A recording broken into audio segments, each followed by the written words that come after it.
Merci beaucoup à chacun d'être venu pour cette conférence d'ouverture du Centre Teilhard de Chardin.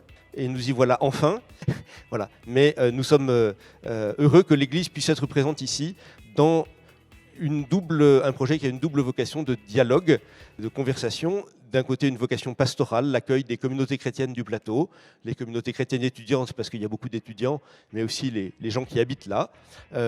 Et puis, une vocation de dialogue avec le monde scientifique. Sur un plateau scientifique aussi important que celui-là, un lieu de recherche, un lieu aussi de formation, d'enseignement à travers les grandes écoles qui sont là, il y a une nécessité de faire dialoguer du monde. Et c'est pour cela que les jésuites et les églises diocésaines de la région parisienne ont voulu s'y associer.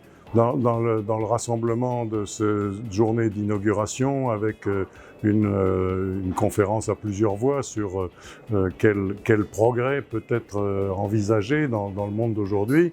Il me semble qu'on a évoqué un certain nombre de questionnements très actuels sur l'évolution, la perspective de transformation de la recherche scientifique, des améliorations technologiques, comment est-ce qu'elle contribue à faire une humanité plus consciente d'elle-même, plus consciente de ses enjeux de vie, plus consciente des problèmes d'avenir.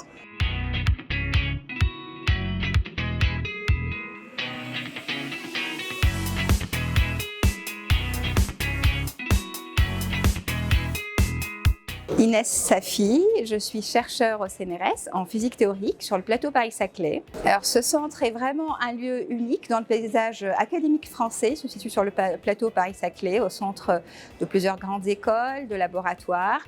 Et je trouve qu'il a une mission de premier plan afin de pouvoir faire dialoguer à la fois les sciences, la philosophie des sciences, mais aussi qu'on puisse aborder des questions spirituelles. Et je pense que face à la crise écologique, nous sommes tous aussi, en tant que chercheurs, mais aussi pour les étudiants qui sont très sensibles à ces questions, de plus en plus en tout cas de nos jours, dans les grandes écoles en particulier, de pouvoir réfléchir à la nature de leur engagement, aux choix qu'ils vont faire pour nous dans notre recherche, pour les étudiants dans leurs études, car il devient primordial de prendre en considération ces aspects et aussi pour pouvoir concilier entre leur foi, leur engagement spirituel et religieux et leur activité et donner du sens tout simplement. Et à côté de ce grand centre de rencontre, il y a un grand volume vertical aussi qui est la chapelle, puisque ce centre donc tenu par les jésuites est un centre où l'on peut non seulement rencontrer les autres, mais aussi rencontrer Dieu, dans une atmosphère très douce, très calme, pour écouter non pas des paroles de ses congénères, mais la parole du Créateur. Si nous avons répondu à cet appel, c'est qu'en fait le projet du Centre Teilhard de Chardin rejoint profondément les intuitions apostoliques de la Compagnie. Un lieu qui éveille à des projets, qui aide à trouver du sens, et à s'engager pour le bien de l'humanité et de la création.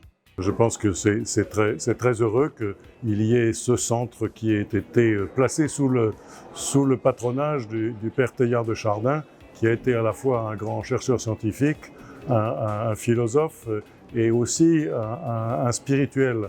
Et assignant à travers tous les travaux scientifiques et philosophiques auxquels il a été mêlé, assignant une vraie vocation à ce lieu,